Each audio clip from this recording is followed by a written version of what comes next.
Okay, so now we've got the body with the volume of the phone and the tunnel subtracted from it.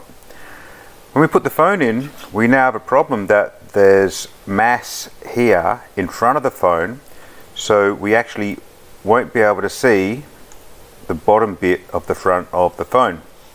Not so good. So here's what we're going to do. We're going to cut away a part of the front, but that cutout that we're going to do, I want it to actually follow the form or the shape of the phone. It can't follow the shape exactly because then the phone will fall out front ways, but we'll make it a little bit smaller. Now I'd actually like to use the sketch that I did originally for the phone, but it's on the wrong plane. So I need to actually move the sketch to this plane. Here's how I do it. Body is the active component. I'm going to create a new sketch, and the front of the body is going to be my plane. There we go. Now I go sketch, project, and I'm just going to move it away here a little bit and spin it around a little. What I'm going to select is, I just mouse over until I get all of those lines there, all those red lines, and click OK. There we go. So now I've actually projected the sketch of the phone onto my plane. To make things a little bit clearer, I'm going to turn off phone and turn off tunnel. So now we've just got body, and body is active. Alright, we'll spin it around to the front. So here's the shape. Now like I said, if we cut that out completely, then our phone, which is sitting here, can just topple forward and fall out of the body. So I actually want to make this a little bit smaller on the sides, but on the bottom I want it to go all the way to the bottom so that we can access the whole length of the phone.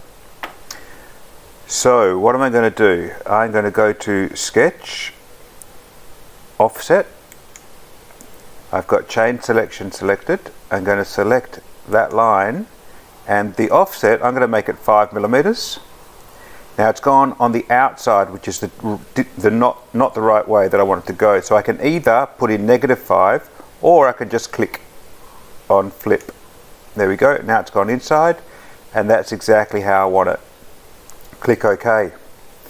Alright, so this inside line is the line I want to use. But like I said, if I just cut using that, I've still got 5 millimeters down the bottom that I want it to cut out. So I actually want to move these lines down, but I can't because they are constrained by the way I constructed them. These lines are offset to this line, which means that this distance has to remain at 5. And I know that because these little symbols show that that this line is offset to this line. But if I just select that symbol and hit delete, I've got rid of that constraint. But there are more constraints. This symbol here shows that this arc is concentric to this arc. So that means this always has to be in the same position relative to that arc. But I can get rid of that constraint just by clicking on it and hitting delete, and it's gone. Now I need to do that a few more times. Click on that, delete it. So these are constraints. Constraints are really helpful to have them, but it's also helpful to know when to delete them. Alright, now all of those constraints are gone. The remaining constraints, that just shows that this line is tangent to this arc, or sorry, this arc is tangent to that line. And these ones show that they're equal. Sorry, that they're parallel. Parallel, there we go.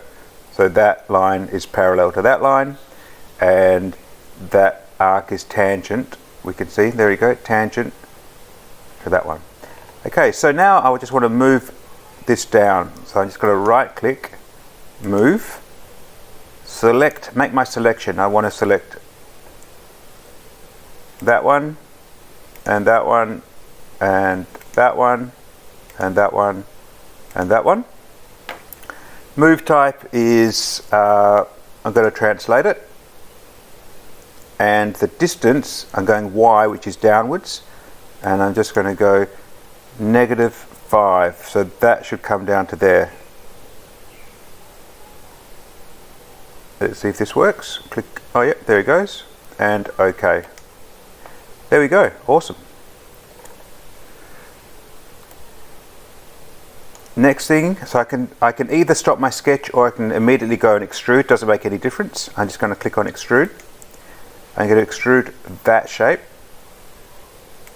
Now I can extrude a distance if I want, just by pulling that out or back that way, which is what I've done in the past. But just to show you a different way, instead of distance, I'm going to go to an object, and the object is that face. Click on it, that's how far it's going to go, and make sure I cut, the operation is cut because I'm subtracting material, and OK. There we go. Okay, one last thing, I don't quite like these sharp corners here, so I'm going to go modify, fillet. I'm going to select that corner and that corner, and the radius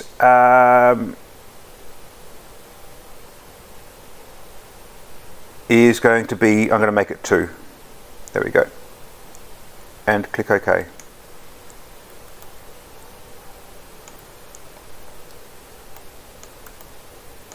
If I want to turn on the phone, I can.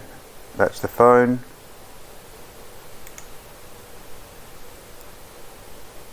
I'll just activate that one so you can see.